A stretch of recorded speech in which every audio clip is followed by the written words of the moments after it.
Kita bersyukur untuk kesempatan pada sore hari ini. Kita akan kembali merenungkan kebenaran firman Tuhan. Kita akan masuk satu series khotbah yang baru. Kita akan membahas bagaimana Injil bekerja di musim-musim kehidupan kita. Dan firman Tuhan hari ini saya beri judul di bagian yang pertama, yaitu kebahagiaan yang sejati. Bicara tentang kebahagiaan, seringkali di tengah kondisi yang sukar orang mulai berpikir itu sesuatu yang terlalu ngawang-ngawang untuk bahagia. Ya, di sini saya tulis bahwa bahagia ini menjadi idaman setiap manusia. Siapa sih yang nggak ingin bahagia? Nggak ada ya. Bahagia ingin merupakan idaman bagi setiap manusia. Sadar atau enggak, Bapak Ibu, usaha-usaha yang kita lakukan, keputusan-keputusan yang kita ambil, bahkan doa-doa yang kita panjatkan, tidak jarang itu mengarah kepada apa yang kita sebut dengan bahagia. Ya, maka tidak heran ketika ada sesuatu yang kita rasa merampas kebahagiaan kita menjadi out of control, kita jadi marah, kita jadi emosional, ya, kita jadi kecewa dan sebagainya. Di dalam hidup ini, saudara, tidak sadar atau tidak, ini yang seringkali menjadi standar kebahagiaan kita. Tanpa kita sadari, kita seringkali merasa diriku bahagia kalau aku diterima sama orang. Aku bahagia kalau aku diakui sama orang sebagai seseorang yang punya prestasi, yang punya kedudukan.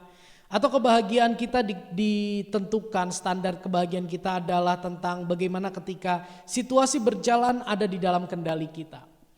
Seseorang berpikir bahwa dengan punya banyak uang dia bisa mengendalikan situasi, kondisi yang dia hadapi. Dengan uang dia bisa lakukan segalanya. Dan di situ dia mulai berpikir, oh bahagia ya ketika aku bisa mengendalikan segala sesuatu. Atau seseorang menetapkan standar kebahagiaan juga pada pengaruhnya, saudara. Bagaimana ketika dia berkata-kata orang nurut sama dia, ketika orang berkata-kata orang mendengarkan dia, semua kayaknya tunduk sama dia. Oh, disitulah kebahagiaanku. Dan mungkin hari ini yang menjadi sumber ketidakbahagiaan kita, yaitu orang-orang gak menurut sama kita. Orang-orang gak mau dengerin kita merasa mulai tidak dihargai, kita merasa mulai tidak dianggap karena gak ada yang meresponi, gak ada yang dengerin pendapat saya dan sebagainya. Kebahagiaan hilang, andaikan aku punya banyak uang, aku bisa memberi pengaruh yang banyak. Orang-orang tunduk sama aku dan disitulah aku bahagia. Atau yang terakhir, fasilitas. Ya, fasilitas hidup bicara tentang kenyamanan. Bagaimana ketika kita mulai berpikir, oh kalau punya ini dan itu, kalau keuanganku seperti ini dan seperti itu, maka aku bahagia. Mari kita renungkan sama-sama, di mana hari ini standar kebahagiaan kita? Apa yang menghilangkan kebahagiaan kita di dalam hidup kita? Saudara, ketika kita terjebak di dalam standar kebahagiaan ini merupakan standar kebahagiaan sesungguhnya yang dunia seringkali katakan, yang mayoritas orang katakan tentang berbahagia. Sadarilah bahwa standar kebahagiaan seperti ini sangat ditentukan oleh kondisi di luar kita. Ketika kita tidak mencapainya, maka kebahagiaan itu pun berganti dengan rasa tidak aman, kedukacitaan, kekecewaan, dan kita menjadi seorang yang begitu rapuh. Kita sangat mudah merasa terancam, kita sangat mudah merasa kecewa, kita sangat mudah merasakan letih, padahal kerja enggak capek-capek banget. Padahal secara fisik enggak terlalu banyak kegiatan, tapi kok kayaknya capek sekali dalam menjalani hidup. Jangan-jangan kita menetapkan standar kebahagiaan kita di sini dan kita tidak mencapai itu semua. Kita menjadi seorang yang rapuh. Saudara, ternyata kerapuhan kita hari-hari ini bukan terjadi di zaman ini aja. Hal ini juga terjadi di zaman perjanjian lama, saudara. Khususnya ketika Israel kembali dari pembuangan di Babel. Ketika Israel ada di Babel, di pembuangan di Babel, mereka bukan secara fisik saja ada di Babel, tapi mereka juga didoktrin. Pikiran mereka, prioritas hidup mereka, sudut pandang hidup mereka pun didoktrin sesuai dengan budaya Babel, budaya penjajahnya. Dan mereka mulai melupakan firman Tuhan. Hingga pada satu saat Tuhan utus mereka untuk mereka kembali dan membangun kembali bait Allah. Memulai satu kehidupan yang baru. Dan hari ini kita akan belajar dari kitab Mazmur pasal yang pertama. Ya, ahli-ahli sastra yang menulis kitab Mazmur memilih untuk meletakkan Mazmur pasal yang ke-1 ini sebagai pembuka dari karya-karya sastra yang lain yang dia catat.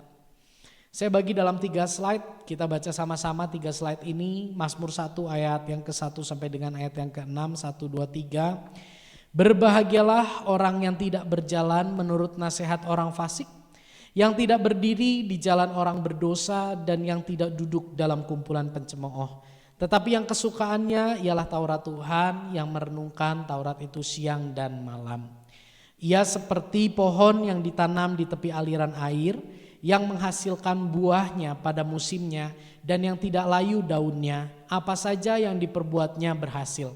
Bukan demikian orang fasik, mereka seperti sekam yang ditiupkan angin. Sebab itu orang fasik tidak akan tahan dalam penghakiman, begitu pula orang berdosa dalam perkumpulan orang benar. Sebab Tuhan mengenal jalan orang benar, tetapi jalan orang fasik menuju kebinasaan. Di sini saya tulis, seperti yang tadi saya sebutkan sebelum pembacaan ayat ini, bahwa pemazmur ingin meneguhkan kembali iman bangsa Israel. Pemazmur ingin meneguhkan kembali bahwa kebahagiaanmu bukan ditentukan oleh yang dunia katakan berbahagia jika memiliki itu semua. Tapi pemazmur ingin menegaskan kembali bahwa hai bangsa Israel, kebahagiaanmu sesungguhnya ada dari Allah sendiri. Allah yang memberikan, Allah yang menjadi sumber kebahagiaan bagimu. Dan pemazmur berharap lewat kitab Mazmur ini, khususnya Mazmur pasal yang pertama ini, bangsa Israel boleh kembali memiliki hati yang teguh untuk mencari kebahagiaan hanya di dalam Kristus saja. Poin yang pertama yang kita akan bahas adalah kebahagiaan sejati tidak ada dalam nasihat orang fasik. Ayat yang ke-1 berkata, berbahagialah orang yang tidak berjalan menurut nasihat orang fasik, yang tidak berdiri di jalan orang berdosa, yang tidak duduk di dalam kumpulan pencemooh. Saya akan bagi hal ini, poin ini dalam beberapa pertanyaan. Di sini dikatakan berbahagialah orang yang tidak berjalan menurut nasihat orang fasik. Siapakah orang fasik itu? Orang fasik dalam ayat ini adalah berbicara tentang orang yang menolak hidupnya dipimpin oleh Allah melalui kebenaran firman-Nya. Orang fasik yang dimaksud adalah mereka yang menolak pimpinan Allah di dalam hidup mereka. Karena kebahagiaan ini menjadi idaman bagi semua manusia yang ada di dalam dunia, maka tidak jarang manusia menghalalkan segala cara untuk mencapai kebahagiaan.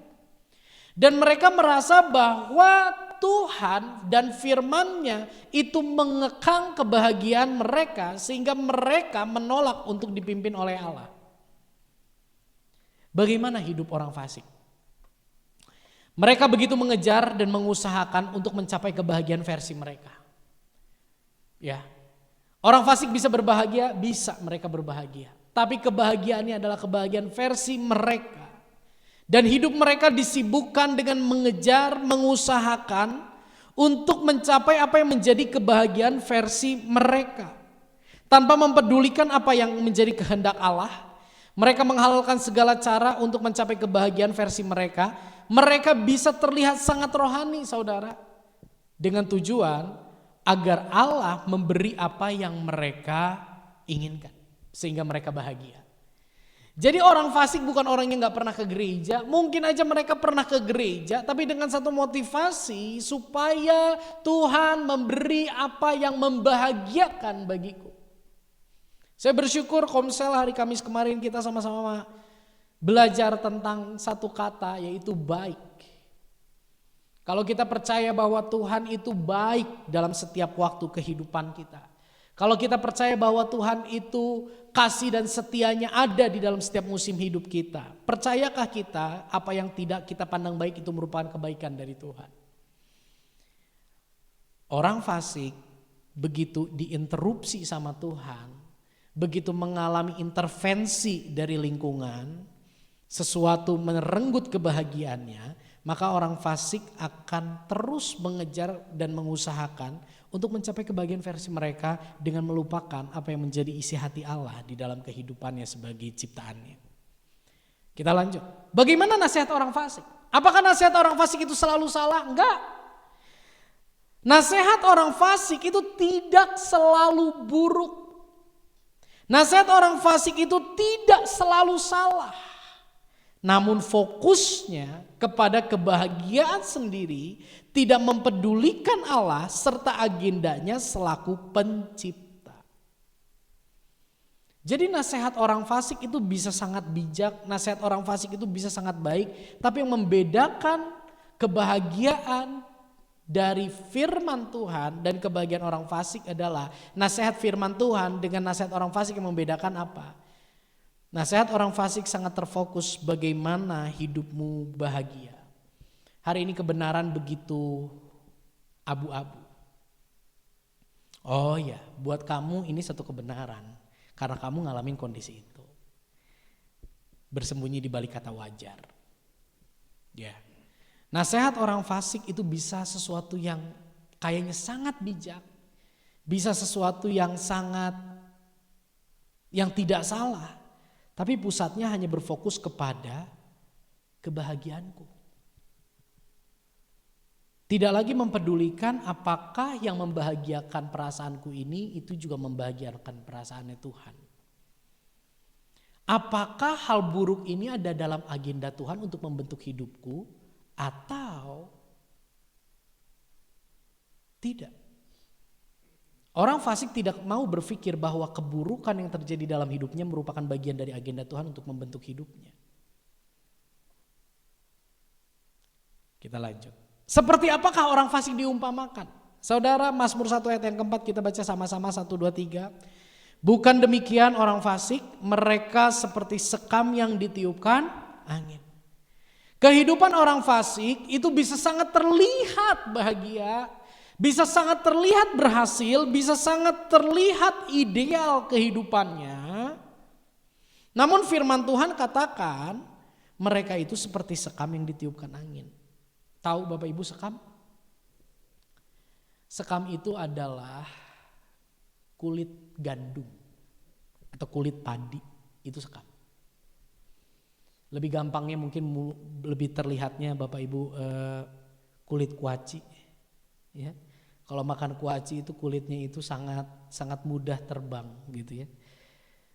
Pemazmur ibaratkan bahwa orang fasik itu seperti sekam. Sekam bicara tentang kulit gandum begitu ringan dan kosong. Ini berbicara tentang kehidupan yang begitu rapuh. Kehidupan yang terombang-ambing. Oh, kata orang itu yang membahagiakan, aku kejar sana. Dan setelah zaman berlalu ini yang membahagiakan, lalu ke sini. Seperti itulah kehidupan orang fasik seperti sekam. Mereka sangat mudah merasa terancam dan hidupnya begitu letih. Sekali lagi, apakah hari ini kita sedang mengalami keletihan hidup? Apakah kita hari ini sedang merasa begitu hampa, begitu kosong, begitu tidak ada arah tujuan? Jangan-jangan hidup kita sedang seperti sekam, kata pemazmur. Di sini dikatakan bahwa segala usaha orang fasik bisa terlihat seperti berhasil. Bahkan mereka dicap sebagai orang yang memiliki keidealan hidup tertinggi. Dan semua orang berlomba-lomba, aku pengen kayak dia gitu ya. Namun dibalik semuanya itu mereka seperti sekam, kata pemazmur. Kebahagiaan mereka akan hilang seiring dengan terhempasnya sekam. Seperti terhempasnya sekam. Sangat rapuh. Sangat mudah terancam. Di dalam Mazmur 1 ayat 5 sampai ayat yang ke-6 kita baca sama-sama ayat ini 1, 2, 3.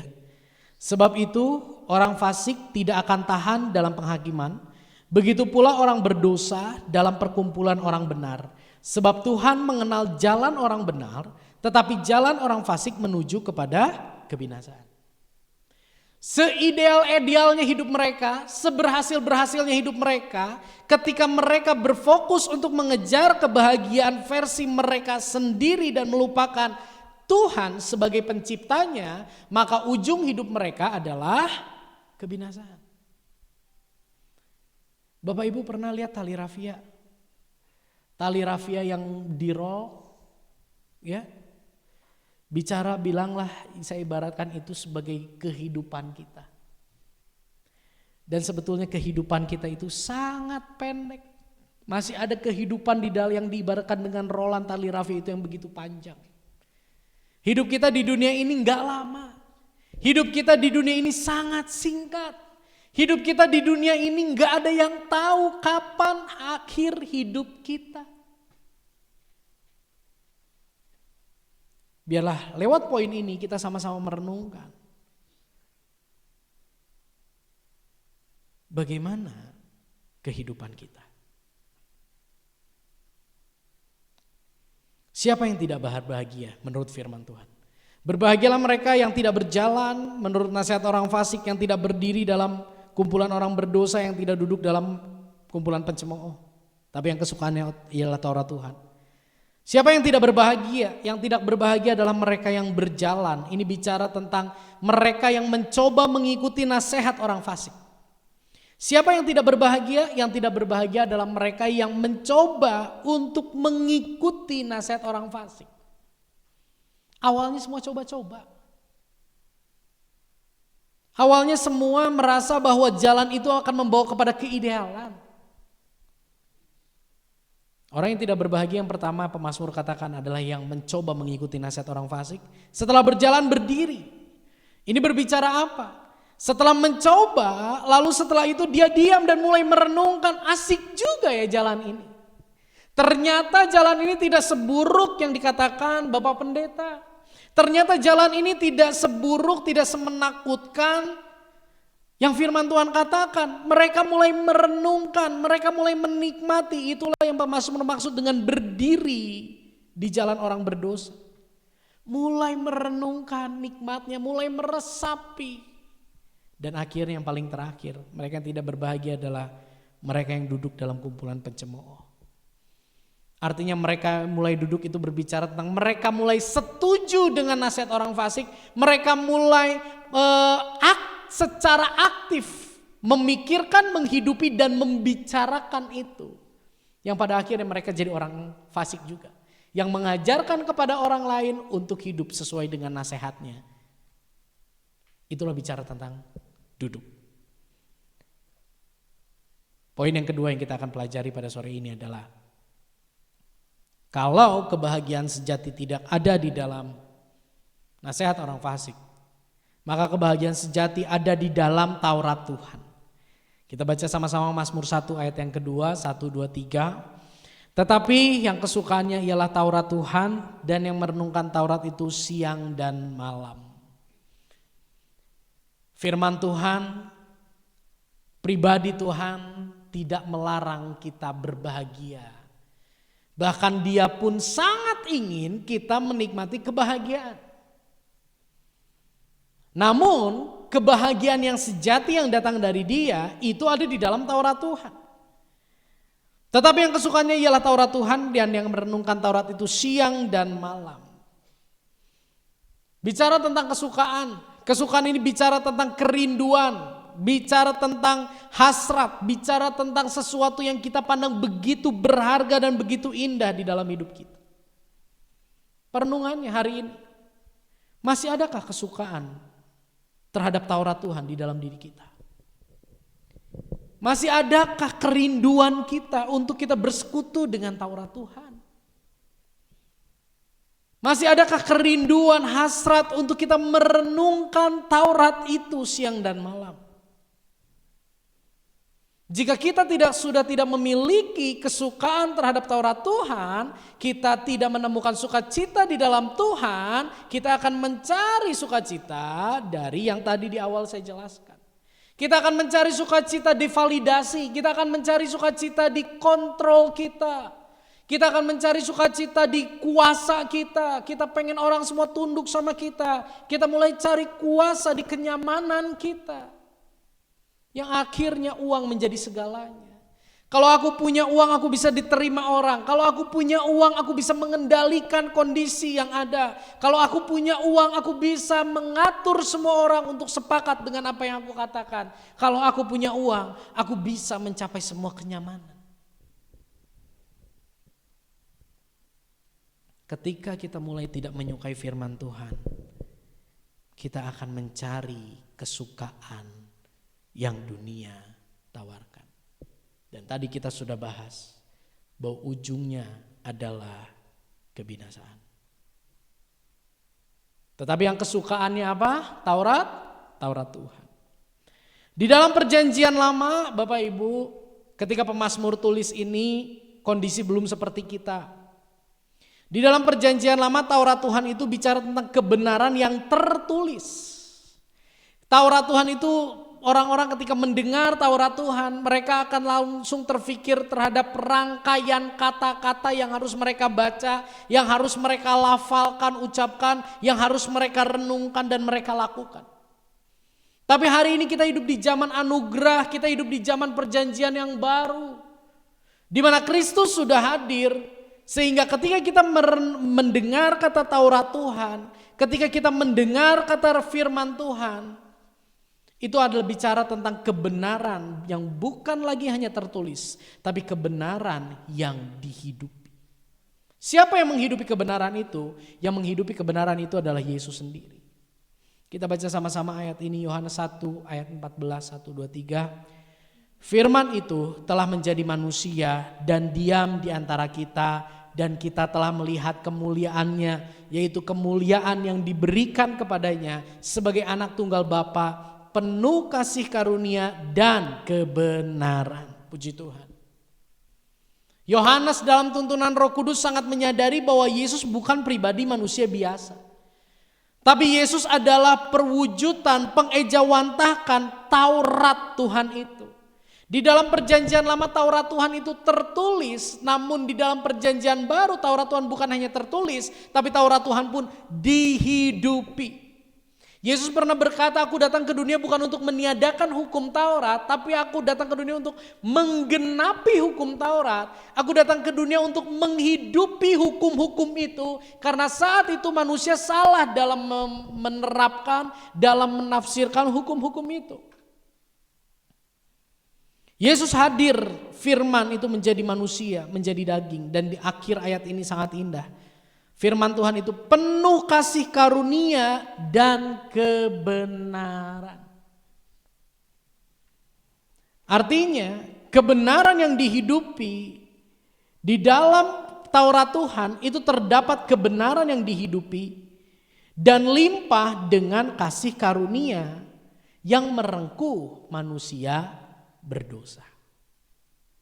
Kalau di dalam perjanjian lama orang-orang sangat cenderung berpikir bahwa Taurat Tuhan itu hanya berbicara tentang kebenaran. Mereka sulit melihat kasih karunia Tuhan di balik Taurat Tuhan, karena mereka hanya berpikir Taurat itu bicara tentang perintah. Kalau kita hanya melihat Taurat Tuhan itu sebagai perintah, kita akan sangat capek dalam merenungkan, dalam membaca, apalagi menghidupi. Sangat meletihkan. Tapi di dalam pribadi Kristus, Taurat Tuhan itu bukan hanya sebagai kebenaran, tapi di dalamnya juga terdapat kasih karunia yang merengkuh manusia yang berdosa. Sehingga seharusnya hari ini ketika kita merenungkan Taurat itu, kita tidak hanya menangkap perintahnya yang harus kita lakukan. Tetapi ketika kita merenungkan Taurat itu, kita juga berjumpa dengan kasih karunia-Nya yang merengkuh hidup kita. Akhirnya kita bisa mencintai Taurat Tuhan karena kita terlebih dahulu dicintai ketika kita merenungkan Taurat Tuhan. Kita mendapati bahwa kita pribadi yang dikasihi, kita merenungkan Taurat Tuhan dan kita menemukan kasih karunia yang begitu besar, merengkuh kita manusia berdosa, kita merasa dihargai, kita merasa terpuaskan, kita merasa dicintai. Akhirnya kita bisa mencintai Taurat Tuhan. Inilah konsep yang Tuhan lakukan, yang Allah lakukan bagi kita manusia berdosa. Dia tidak menuntut kita untuk mencintai Dia terlebih dahulu, baru Dia mencintai kita. Tapi Dia menyatakan cintanya terlebih dahulu, sehingga kita penuh dengan cinta dan kita mau memberikan hidup kita untuk mencintai Dia lebih dari apapun. Inilah konsep Injil, inilah kekristenan. Kita mencintai karena kita terlebih dahulu dicintai. Kita akan bahas tentang kata merenungkan. Merenungkan dalam bahasa Ibraninya bicara tentang hagah.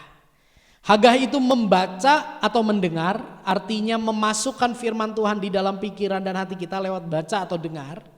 Lalu memikirkan, ini bicara tentang mengolah firman itu di dalam hidup kita. Lalu menuliskan atau mengucapkan. Ini satu media menuliskan dan mengucapkan, ini satu media yang menolong kita untuk firman Tuhan itu bisa berakar di dalam kehidupan kita. Inilah yang dimaksud dengan merenungkan, bukan sebatas membaca firman Tuhan, bukan sebatas mendengar firman Tuhan. Saya pernah berkesempatan ke Israel berapa puluh tahun yang lalu, ya. Saya berkesempatan ke Israel dan saya sempat mengunjungi sinagoge di sana. Dan ketika saya ada di sana, saya cukup bingung karena melihat orang-orang di sana, orang-orang Yahudi di sana bawa Alkitab nggak terlalu besar, bawa buku nggak terlalu besar, dan dia sambil jalan itu sambil baca dengan bersuara. Keeng saudara. Jadi kalau lagi kumpul kayak begini tuh semuanya baca, semuanya suaranya itu keluar gitu. Ternyata itulah yang dimaksud dengan merenungkan firman Tuhan, membaca, memikirkan, mengucapkan supaya itu berakar di dalam hidup kita. Ya, kita pernah SD ya semua ya, kita pernah SMP ya. Ketika kita belajar, kalau saya secara pribadi, ketika saya belajar supaya itu bisa masuk lebih dalam kepada saya harus membacanya dengan keluar suara. Ada juga orang-orang yang tidak perlu keluar suara tapi dengan cara menulis. Bisa enggak belajar tanpa keluar suara? Bisa. Kalau belajar tanpa keluar suara butuh 1 jam untuk hafal. Tapi kalau keluar suara itu bisa cuma 15-20 menit itu udah masuk. Sangat menolong. Dan ini yang Tuhan rindukan, kita merenungkan, kita berhagah dengan firman Tuhan. Menuliskan, mengucapkan supaya itu semakin mengakar di dalam hidup kita. Di slide saya tulis. Orang yang tidak berbahagia adalah orang yang berjalan, yang berdiri, yang duduk dalam nasihat orang fasik. Dan orang yang berbahagia menurut firman Tuhan adalah orang yang berjalan, berdiri dan duduk di dalam kebenaran firman Tuhan, Taurat Tuhan. Kalau orang fasik itu diibaratkan sebagai sekam yang ditiupkan angin, seperti apakah orang yang kebahagiaannya berasal dari Taurat Tuhan? Kita baca sama-sama 2 ayat ini. 1, 2, 3. Ia seperti pohon yang ditanam di tepi aliran air, yang menghasilkan buahnya pada musimnya, dan yang tidak layu daunnya, apa saja yang diperbuatnya berhasil. Ayat satunya, 1, 2, 3. Ia akan seperti pohon yang ditanam di tepi air, yang merambatkan akar-akarnya ke tepi batang air, dan yang tidak mengalami datangnya panas terik, dan yang daunnya tetap hijau, yang tidak khawatir dalam tahun kering, dan yang tidak berhenti menghasilkan buah. Di sini Tuhan memakai perumpamaan orang yang kebahagiaannya itu adalah dari Taurat Tuhan. Orang yang mencintai Taurat Tuhan itu diibaratkan seperti pohon. Pohonnya bukan pohon yang di padang gurun, pohonnya bukan pohon yang di hutan, pohonnya bukan pohon yang di gunung, pohonnya adalah pohon yang ditanam di tepi aliran air. Dan Yeremia menuliskan pohon yang ditanam di tepi aliran air itu dia merambatkan akarnya ke tepi batang air. Mereka tidak mengalami datangnya panas terik, daunnya tetap hijau, tidak khawatir dalam tahun kering, tidak berhenti menghasilkan buah. Pohon ini menjadi lambang kehidupan. Kehidupan yang bertumbuh. Kehidupan yang kokoh. Kehidupan yang memiliki fondasi, kehidupan yang kokoh dan kehidupan yang menghasilkan buah. Ketika kita bicara tentang pohon. Pohon itu sebelum dia bertumbuh ke atas, dia akan bertumbuh ke bawah. Pohon itu lebih intens bertumbuh ke bawah, merambatkan akar-akarnya untuk mencari air, sehingga ia akan tertopang untuk bertumbuh ke atas. Itulah pohon. Dan pemazmur katakan bukan semua sekedar pohon, orang yang mencintai Taurat Tuhan itu seperti pohon titik no. Tapi yang mencintai Taurat Tuhan itu ialah seperti pohon yang ditanam di tepi aliran air. Luar biasa. Pohon yang ditanam di tepi aliran air adalah pohon yang begitu dekat dengan sumber pertumbuhan sehingga hidupnya kokoh, dia menghasilkan buah, selalu segar, tidak peduli apapun musimnya. Yeremia tadi katakan, ia seperti pohon yang ditanam di tepi aliran air yang merambatkan akar-akarnya ke batang air dan yang tidak mengalami datangnya panas terik. Bukannya tidak ada panas terik, ada panas terik, tapi dia lebih dekat dengan sumber. Sumber itu lebih kuat menguasai pohon itu sehingga sekalipun panas terik datang, daunnya tetap hijau. Dia tidak khawatir dalam tahun kering, bukan berarti dia tidak menghadapi tahun kering. Dia menghadapi tahun kering, namun karena dia dekat dengan sumber, sumber itu menopang dia dalam menghadapi tahun kering, sehingga ia tetap menghasilkan buah. Apapun kondisinya, apapun situasinya, mau musim kering, mau musim hujan, mau musim semi, mau musim gugur dan sebagainya. Yeremia menjelaskan bahwa orang yang ditanam di tepi aliran air, pohon yang ditanam di tepi aliran air tidak terpengaruh dengan musim apapun, dia tetap menghasilkan buah karena sumber kehidupan itu amat sangat dekat dengan dia. Begitu juga dengan kehidupan kita.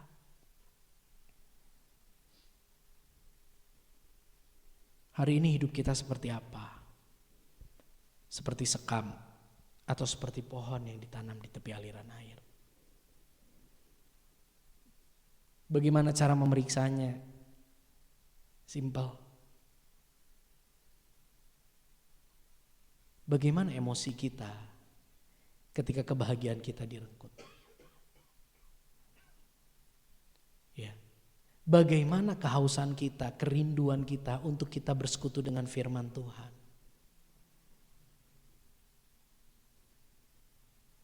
Ketika kita sudah tidak memiliki kerinduan untuk bersekutu dengan firman Tuhan, maka kita akan mencari kebahagiaan di tempat lain. Kita akan merambatkan akar kita mencari kebahagiaan di tempat lain. Di sini kita bisa belajar bahwa kebahagiaan yang sejati itu tidak ditentukan oleh situasi eksternal. Kebahagiaan yang sejati itu tidak ditentukan oleh situasi lingkungan. Kebahagiaan yang sejati itu ditentukan dengan kedekatan dengan sumber kehidupan. Dan kebahagiaan sejati itu begitu nyata. Saudara, kalau kita renungkan,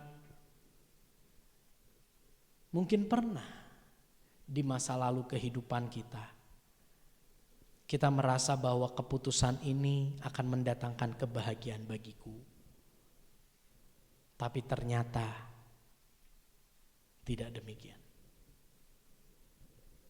Mungkin kita pernah menganggap ini sumber kebahagiaanku, namun ternyata kita tetap merasa kosong. Tuhan baik. Tuhan sayang sama kita. Sore hari ini Tuhan kembali menuntun kita untuk kita menemukan kebenaran, kebahagiaan yang sejati itu di mana. Mungkin kita pernah berpikir, kalau aku punya pencapaian, aku bisa tolong banyak orang, maka orang akan memuji aku dikenal sebagai orang baik. Itu baik gak? Itu baik, nolong orang baik gak? Baik. Tapi bagaimana ketika orang tidak memuji kita seperti yang kita harapkan? Ketika kita menjadi marah, berarti kita menitik beratkan kebahagiaan kita pada perbuatan baik kita dalam menolong orang lain. Punya prestasi di lingkungan kerja bagus gak? Bagus. Tapi apa kabar ketika prestasi kita rasa tidak diimbangi dengan penghargaan dari tempat kita kerja? Masihkah kita percaya bahwa setiap detik hidup kita, setiap musim hidup kita ada dalam genggam tangan Tuhan? Atau kita merasa bahwa aku diperlakukan tidak adil, aku harus memperjuangkan dan sebagainya, akhirnya kita menghalalkan segala cara untuk memperoleh itu. Saya berdoa kita sama-sama menemukan kembali kebahagiaan yang sejati itu hanya ada di dalam Taurat Tuhan. Poin terakhir, saya undang pemain musik, berita anugerah pada sore hari ini bagi kita semua. Ayat yang tadi kita sama-sama baca dan renungkan, mari kita baca lagi. Ayat ini, 1, 2, 3. Ia seperti pohon yang ditanam di tepi aliran air, yang menghasilkan buahnya pada musimnya, dan yang tidak layu daunnya, apa saja yang diperbuatnya berhasil. Yeremia 17 ayat 8, 1, 2, 3. Ia akan seperti pohon yang ditanam di tepi air, yang merambatkan akar-akarnya ke tepi batang air, dan yang tidak mengalami datangnya panas terik, dan yang daunnya tetap hijau, yang tidak khawatir dalam tahun kering, dan yang tidak berhenti menghasilkan buah. Perhatikan dua ayat ini, ada satu kata yang sama, yaitu kata itu adalah ditanam. Katakan ditanam. Di mana Anda saudara menemukan pohon menanamkan dirinya sendiri di tepi batang air? Tidak ada satupun pohon yang bisa menanamkan dirinya sendiri di tempat yang dia suka. Pohon bisa tertanam, bertumbuh dan berbuah itu karena ada orang yang menanam.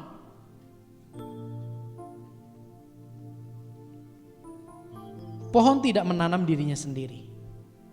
Kita baca sama-sama lanjutan kalimat ini, 1, 2, 3. Pohon ditanam oleh pihak luar yang mengetahui dan mempersiapkan posisi terbaik, memiliki rencana melalui pohon tersebut. Pohon tidak menanam dirinya sendiri, tapi pohon ditanam oleh pihak luar, katakanlah oleh manusia. Pohon ditanam oleh manusia yang tahu di tempat ini adalah tempat terbaik untuk pohon ini bisa bertumbuh. Betul? Dan sang penanam memiliki rencana terhadap pohon tersebut. Di sini ada penanam yang sangat unggul. Trotoar bisa menumbuhkan tumbuh-tumbuhan yang luar biasa. Saya percaya sebelum pohon itu ditanam, penanam ini tahu pohon ini bisa bertumbuh di sini, pohon ini bisa dipersiapkan bagaimana caranya supaya dia bisa bertumbuh dengan baik di posisi itu dan memiliki rencana. Begitu juga dengan hidup kita. Orang yang mencintai Taurat Tuhan adalah orang yang ditanam seperti pohon yang ditanam di tepi aliran air. Begitu juga dengan kehidupan kita, saudara. Saya mau katakan bahwa di dalam Kristus Yesus, di dalam anugerah Allah, hidup kita yang sebelumnya seperti sekam, yang jauh, tanpa arah, yang hilang, yang begitu terombang-ambing,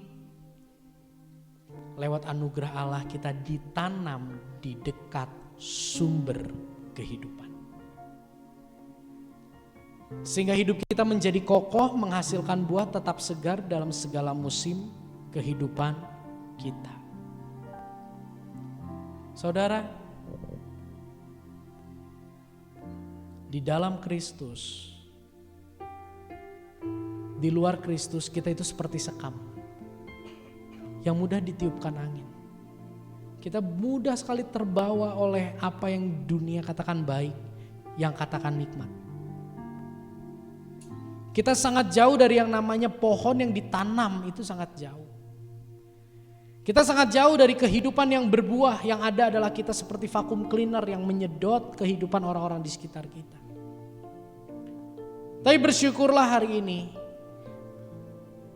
kita menemukan berita anugerah bagaimana hidup kita yang sebelumnya seperti sekam. Atas inisiatif Allah kita ditanam dekat dengan sumber kehidupan. Roma 5 ayat yang ke-10 firman Tuhan berkata demikian. Sebab jikalau kita yang ketika kita masih seteru diperdamaikan oleh Allah oleh kematian anaknya. Yohanes 1 ayat 12, tetapi semua orang yang menerimanya diberinya kuasa untuk menjadi anak-anak Allah. Di sini lewat 2 ayat ini terlihat bagaimana Allah di dalam Kristus Yesus mengusahakan untuk menanam kehidupan kita dekat dengan sumber kehidupan, yaitu Allah Bapa. Di dalam keberdosaan kita sangat jauh dengan Dia, di dalam keberdosaan kita adalah seterunya. Namun lewat pengorbanan Kristus Yesus kita diperdamaikan. Kita yang jauh menjadi dekat.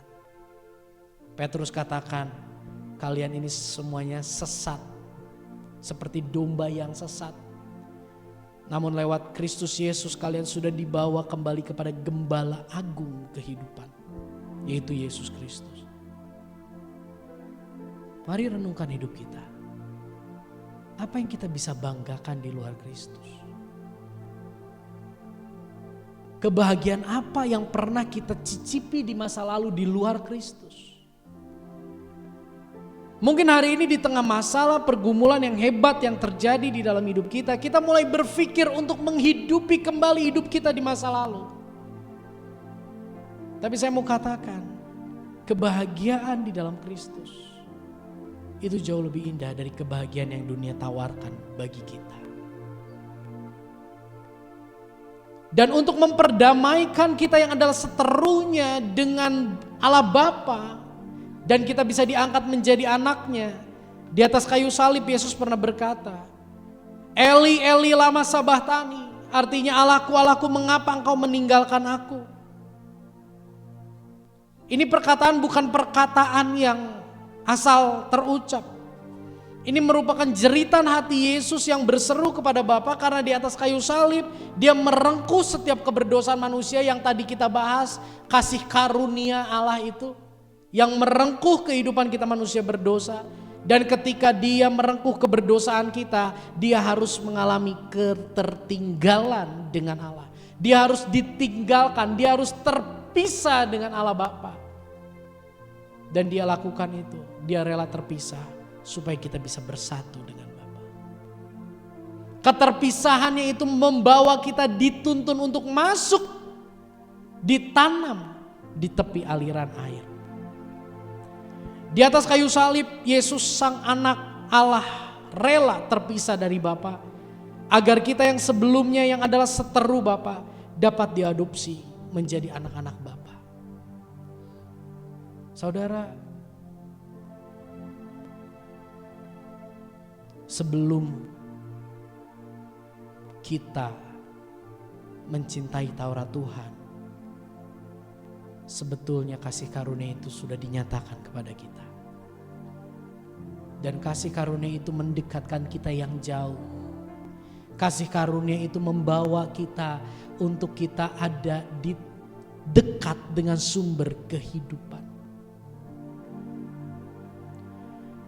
Pengorbanan Kristus telah menanam kehidupan kita yang sangat amat dekat dengan Allah sang sumber. Kiranya hati kita pun semakin berkobar untuk terus merambatkan akar-akar kerohanian kita melalui perenungan kita akan Taurat Tuhan. Karena sekali lagi Taurat Tuhan bukan hanya sebatas kebenaran yang tertulis. Taurat Tuhan berbicara tentang kebenaran yang dihidupi, dan ketika kebenaran dihidupi kita bisa menemukan kasih karunia di dalamnya. Kebenaran yang tertulis itu apa? Contoh. Kebenaran yang tertulis itu apa? Kasihilah musuhmu. Kebenaran yang dihidupi itu apa? Yesus menyatakan kasihnya buat kita manusia berdosa. Itulah yang Yohanes maksud, bagaimana kebenaran, kasih karunia dan kebenaran itu ada di dalam pribadi Kristus yang adalah firman Allah. Dia menghidupi kebenaran sehingga kita bisa menikmati kasih karunia yang begitu besar di dalam dia. Mari saudara, sadarilah pengorbanan Kristus itu sudah menanam kehidupan kita di posisi yang amat sangat dekat dengan Allah sang sumber. Dan biarlah ketika kita hari ini mungkin kita duduk di tempat ini dan kita menyadari, kita mengakui tidak ada kerinduan di dalam hidup kita untuk bersekutu dengan firman Tuhan. Tidak ada kerinduan, kehausan di dalam diri kita untuk kita mencintai Taurat Tuhan. Kiranya anugerah menolong kita. Kiranya Roh Kudus menggetarkan hati kita. Kiranya Roh Kudus kembali menggelisahkan hati kita untuk kita nggak nyaman di dalam kemalasan kita merenungkan firman Tuhan. Ada kalanya Roh Kudus mendatangkan kegelisahan. Kapan? Ketika kita hidup menyimpang dari firman Dari yang seharusnya ada kegelisahan, bersyukurlah untuk kegelisahan itu. Dan biarlah hari ini, yuk kita mulai kembali mencintai Taurat Tuhan. Kita mulai kembali merenungkan Taurat Tuhan itu siang dan malam. Kita mulai kembali memikirkan firman. Kita mulai kembali mengucapkan, memperkatakan firman. Kalau terbiasa dengan menulis, kita mulai kembali tulis firman. Supaya apa? Supaya itu boleh mengakar di dalam kehidupan kita. Mungkin firman yang kita baca hari ini gak relate sama hidup kita. Tapi takut tahukan hari esok kan. Jangan-jangan firman Tuhan yang hari ini diberikan itu adalah perlengkapan untuk kita menghadapi di kemudian hari. Hari Kamis kita semua sama-sama bahas bagaimana apa yang buruk di mata kita itu Tuhan izinkan, dan ketika Tuhan izinkan itu berarti baik untuk mengerjakan hal yang lebih baik di kemudian hari bagi kehidupan kita. Saya sangat bersyukur, sukacita meluap dalam hati saya, berterima kasih sama Tuhan bagaimana kebenaran yang sebetulnya simple kembali Tuhan singkapkan dengan begitu luar biasa di hari Kamis malam. Hari Jumat saya bangun dengan tubuh yang sehat, saya lakukan aktivitas, saya nganter barang, saya nganter Geva, saya nganter barang, saya pergi ke beberapa tempat bersama istri saya jemput Geva, saya pulang ke rumah. Begitu saya sampai rumah, badan saya dari ujung rambut sampai ke telapak kaki dingin, badan saya sangat gemetar, saya sangat lemas, tangan dingin, kaki dingin, punggung dingin, gak ada yang hangat dalam tubuh saya. Jantung saya berdebar, luar biasa, saya mulai pusing. Saya belum pernah pingsan, saya mulai berpikir apakah ini yang namanya mau pingsan ya. Saya ganti pakaian, saya tidur. Waktu saya tiduran kondisi makin gak enak. Lalu saya coba makan siang, ketika saya makan siang saya pegang piring pun bergetar. Bukan kepenuhan Roh Kudus ya, lemes. Makan udah gak enak sama sekali. Akhirnya saya putuskan untuk saya pergi ke dokter, ke rumah sakit, ke IGD. Saya diantar oleh Bapak Pembina dan Bapak Pembina teringat, oh iya jangan-jangan saya pernah kayak kamu waktu saya gula darah saya drop. Dikasih permen, dikasih biskuit karena Bapak Pembina memang sedia permen di mana-mana sampai permen yang bentuknya solid itu sudah menjadi cair dan solid kembali Bapak Ibu. Saya dikasih jejelin permen, saya sampai udah mual, masuk terus kasih permen. Nyampe rumah sakit badan saya lumayan agak enak, dibeliin lagi teh pucuk, disuruh minum. Akhirnya saya diperiksa. Waktu saya diperiksa jujur saya takut, saya gelisah karena saya punya saudara istri sepupu dari Fang. Dari rumah gak enak badan, bisa masuk mobil sendiri, nyampe rumah sakit gak ada. Waktu saya pergi dari rumah saya pikir aduh saya balik lagi gak ya ke rumah ya.